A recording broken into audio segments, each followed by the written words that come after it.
That's my home, and I always say that's where my heart is.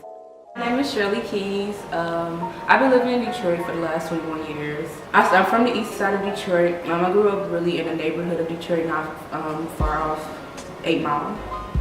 And growing up in Detroit, I really love Detroit. That's my home, and I always say that's where my heart is. Like, every time I think about where I've been or where I come, it always end up with Detroit.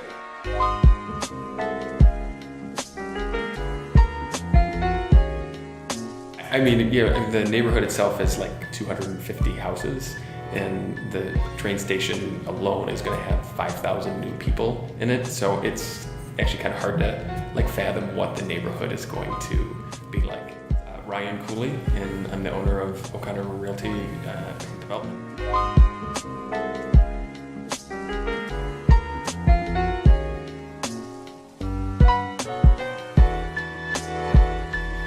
You know, there's a few things starting to occur, but not a lot yet.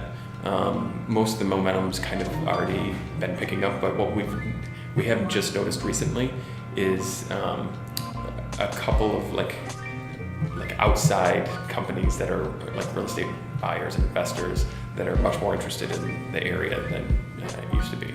And people, especially out of New York, there's been quite a few New Yorkers trying to pick up property that although there's not a lot of property available, like it's just going to be a much more heavily trafficked place.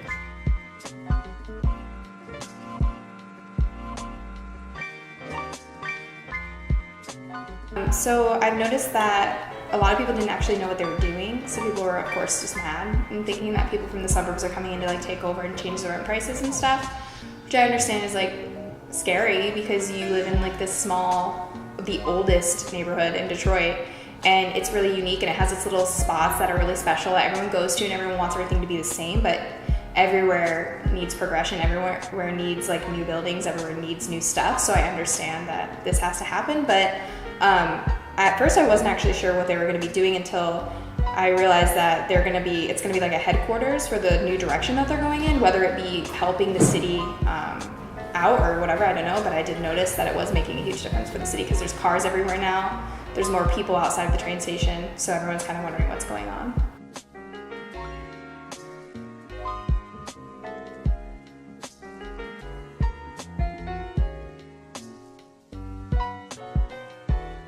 This new innovation, well, one of the main problems with Detroit is the education system and the education pipeline that these students face. Not a lot of students actually graduate from high school and go on to college. A lot of them don't even finish high school. So with them promoting more so in business, it's kind of saying like they don't really care about education and showing that these students aren't even getting diplomas, so why would they even be going into business, you understand? So I feel like it will help. At the same time, the only thing that will come out good with education is I feel that schools will become more diverse, which it needs, instead of going to predominantly African American schools, which Cass said is a predominantly African American school. I went to University of Press Science and Math, which is on Jefferson, which is not too far from Corktown, and which was a predominantly African American school, which allowing these people to come in and integrate will also bring diversity to the schools, their children coming to the school, and maybe that center that is becoming diverse and integrated, maybe it will cause people to open their eye and make changes within the education system.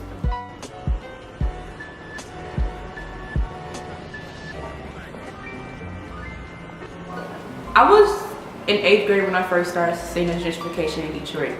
It happened when they put the Whole Foods Market on Woodward Avenue. African Americans don't eat at Whole Foods. That's when it started to generate the population. And then during downtown, it started to rebuild some of the abandoned buildings. And then they was putting them at high class prices.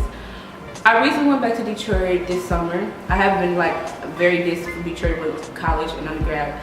I have went back this summer for a conference, and it was at this Renaissance Center. Now, the Renaissance Center is the heart of Detroit. That's where a lot of people hang out.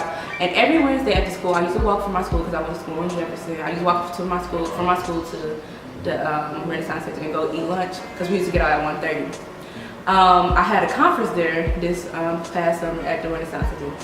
I couldn't even navigate myself around. That's how different Detroit has transformed and had grown a lot. I don't know if it's growth because it's like kind of pushing people away, but at the same sense, I see a different city that I didn't want to see.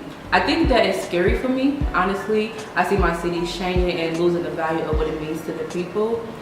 But at the same time, it's hard for them to just kick somebody out where Detroit is our heart, and we love Detroit. I think Detroit people are fighters and they're gonna fight for their city no matter what.